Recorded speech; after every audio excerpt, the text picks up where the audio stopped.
were the first act to be signed to a record label that would go on to produce countless other R&B superstars. Sadly, they wouldn't get to fulfill their potential after tragedy struck not once, but twice. American R&B group Damian Dame consisted of Bruce Edward Brodus as Damian and Deborah Jean Hurd as Dia Dame. Damian was raised in Battle Creek, Michigan, and taught himself how to play the piano when he was 9 years old. He would go on to also learn the drums and bass guitar. By the time he was 16, he was already playing in clubs. He believed that he would always be more of a behind-the-scenes person until he heard a voice that made him want to be front and center with her by his side. Dame was raised in San Jose, California. She grew up singing in the choir, and by the time she was 18, she'd be on tour with her older sister and brother-in-law's band. She'd also get the chance to provide vocals on other artists' projects, such as Babyface, The Deal, Karen White, and Shalimar. In 1983, she released her self-titled solo album on Geffen Records. The album includes the tracks Hug Me, Squeeze Me, as well as a cover of Prince's Got a Broken Heart Again. Dame's career would end up taking a different turn after Damian heard her voice on a demo tape through a musician that they both knew. The musician wanted Damian to compose some music to go with the a cappella demo. Damian was blown away after hearing just the first 2 notes. He shut the tape off, called up Dame to come over, and they spent that entire day banging out song after song. It was clear that they had something special. The duo met and a year later signed a deal with a new label out of Atlanta, Georgia. They would actually be the very first artist signed. That label, fronted by record producers Antonio L.A. Reid and Kenneth Babyface Edmonds, was LaFace Records. Damian handled the production and music end, while Dame wrote their lyrics. Damian Dame's self-titled debut album was released in May 1991. The lead single, Exclusivity, shot to number 1 on the Billboard Hot R&B Hip Hop Songs chart.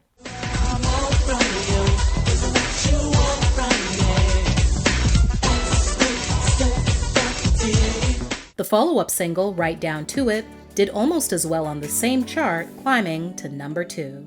Their third and last release, Gotta Learn My Rhythm, also made it into the top 20. Unfortunately, none of the tracks fared well on the Hot 100. Damian Dame could also be heard alongside other LaFace acts such as Toni Braxton and TLC on the song Reversal of a Dog, featured on the soundtrack for the 1992 romantic comedy film Boomerang. This experience was also a nice full-circle moment, since TLC member Chili was once a backup dancer for Damian Dame.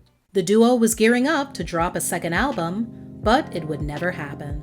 On June 27, 1994, Dame was killed in a car accident in Atlanta. She was 35 years old. Exactly 2 years later, to the date, Damian died of colon cancer. He was 29 years old.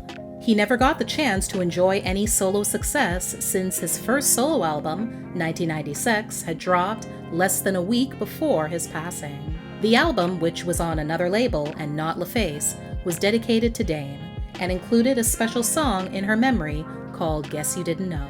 Later, rumors would circulate about the true cause of Damian's death, since some people figure that a young man in his late 20s dying from colon cancer was highly unlikely. Another theory was that he, allegedly, died from complications related to AIDS. Also, before the untimely deaths of both members of Damian Dame, news of their frustration with LaFace would surface. Fans of the 90s R&B and hip-hop genres will know how huge and successful LaFace Records became during that time. Toni Braxton, TLC, Outkast, and Usher were all signed after Damian Dame. Naturally, it became more difficult for LA and Babyface to divide their time between everyone.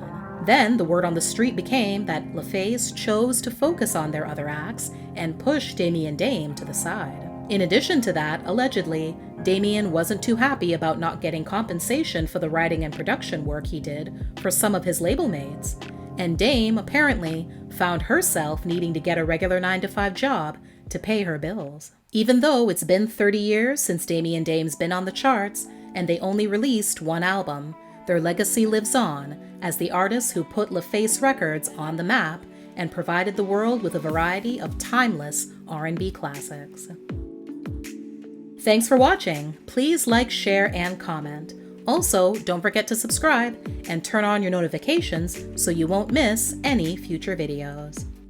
See you next time.